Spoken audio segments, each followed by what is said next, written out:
we will never forget those individuals. A former Canadian reservist is on a mission to save two memorial plaques from the Bay, one in Calgary, the other Toronto. In March, the Bay announced closure of most of their store locations across Canada, with the exception of 3 in Ontario and 3 in Quebec. 2 of those locations have memorial plaques. For me, this is personal.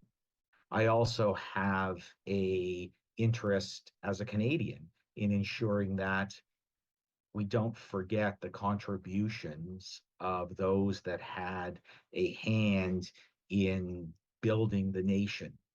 A sentiment shared by this woman who in her youth once worked for the Bay.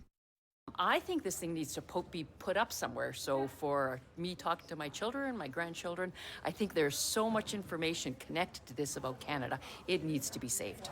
Upon hearing of the Bay store closures, Toronto lawyer Patrick Shea began the conversation to save these pieces of Canadian history.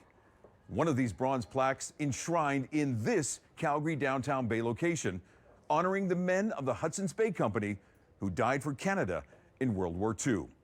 So that they can do what they were intended to do, which is provide future generations with a lasting connection to the individuals that never came home.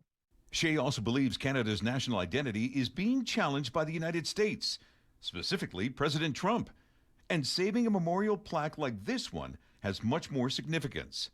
But for now, a decision needs to be made at the Hudson Bay by the company, the monitor, and I guess the secured creditors to give over the plaques to someone.